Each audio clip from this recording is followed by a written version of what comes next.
Pokimane made a big mistake. She tried to sell a cookie. I know it sounds ridiculous, and trust me, it is, but for whatever reason, people are losing their goddamn minds about this. And every time you think it's over, someone else opens their mouth.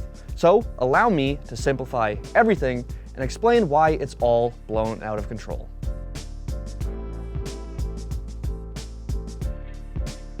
Three weeks ago, Pokimane teased on Twitter that she would be launching a new product, 2 years in the making. The following week, she announced Mina Snacks. Basically, these little cookies that are supposedly a healthier alternative to other snacking options. Now, a normal response to seeing this would be just to say, okay.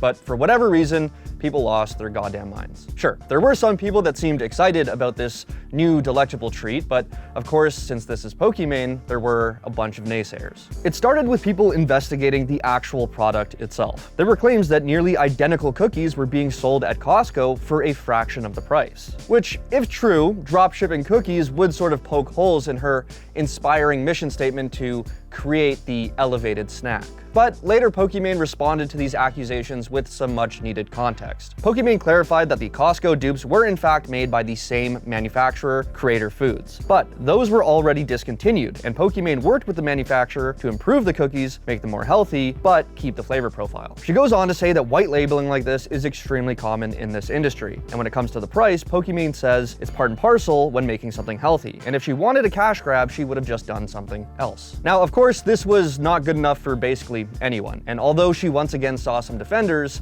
the shitstorm was getting worse. Even if some people took her explanation at face value, many were still upset at the $7 price tag for a single bag of these cookies, claiming it was out of touch, especially in this economy. That culminated in Pokimane getting frustrated and saying this to a perturbed chatter.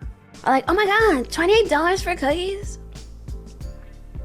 It's 4 bags.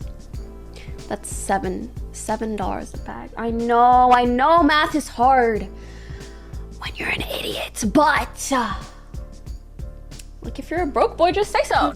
I'll admit, probably not the best response she could have had, but those two simple words, broke boy, absolutely exploded. The vast majority of responses heavily criticized Pokimane for what she said and helped solidify their opinions that this entire venture was out of touch. But things got so out of hand that other creators started weighing in on the situation.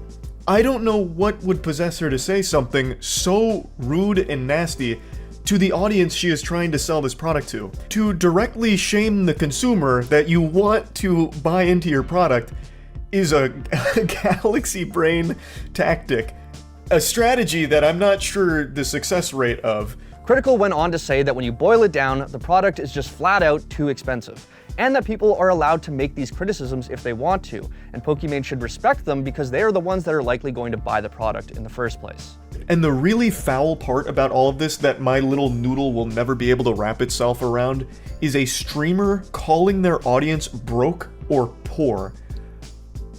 Bub, your wealth was built on their backs. Them watching you supplied you with money through the ads that get played to them. Them directly donating to you took their money and gave it to you. If they weren't watching you, you would be getting no sponsors, which make up a lot of streamers' income. You need them, and you are dropping trouser and shitting in their mouth right now by just insulting them. Pokimane continued to face backlash from other content creators and even some defense, but one camp greatly outnumbered the other. This resulted in Pokimane walking back what she said as a simple joke, but agreeing that it came off as insensitive and that she would be working on the pricing in the future. Now, I bet that most people thought that this would be over and done with right here, but of course, we would be greatly mistaken. Pokimane sent XQC some of her cookies to try for free. Also probably not a good idea on her part, but of course XQC tried them on stream and said that they were, quote, not terrible, but not great either. In a later stream, Kai Cenat asked Pokimane what her thoughts on XQC's comments were, to which she said that X, quote, had a bone to pick with her. I think X might have a bone to pick, so he can say and do whatever he wants, you know? It's all good. What the? Yo, I seen a clip of X, bro! What did I do, man? Did you see that about your cookies? For me, it was like almost relatable. Like, oh, I'm making a joke. People are calling me out way too hard for this, right? I was like, oh, it's kind of cool to see somebody who's like normally more respected do the same behavior, right? I could kind of make fun of them the same way they make fun of me, and it's almost relatable, you know? I'm just a voice out of all the voices. I get the cookies ahead of time, like she gave them to me, and I'm thankful. I give an honest review about the product. I give a honest review. I tried my best, chat, to objectively say what I felt about testing the cookie with no bias. And I'm a massive cookie snack fan.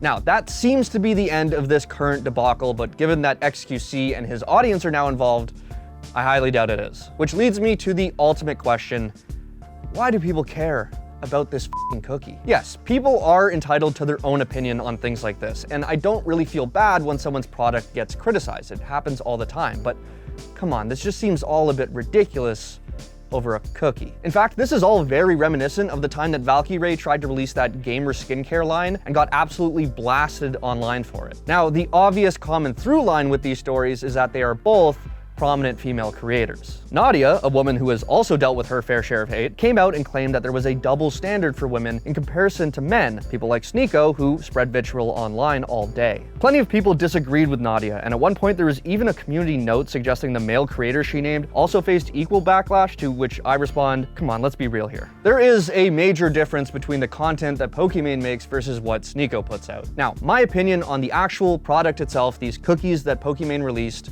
is the same that I feel about every other product that these creators release. It's just more junk we probably don't need. But it's not crazy to think that this entire situation is just steeped in a massive double standard. Listen, I'm open to the discussion, but I just don't see a male creator getting a tenth of the hate. What I do know is that this was all over a cookie. And although Pokimane's response wasn't great, I just hope to God we can move on. But I want to know what you all think. Is it absolutely necessary to respond whenever a creator we don't like releases something? Is there a clear double standard going on? And most importantly, would you eat the cookie? Favorite cookies? Yeah, we can talk about them. The reverse decadent, you know, the one that's like it's actually kind of similar to what this cookie is, but it's like just the PC brand one. Canadians know about the real PC brand. But pirate cookies. I also really like pirate cookies. They're oatmeal and peanut butter. I'm a cookie guy if you can't tell.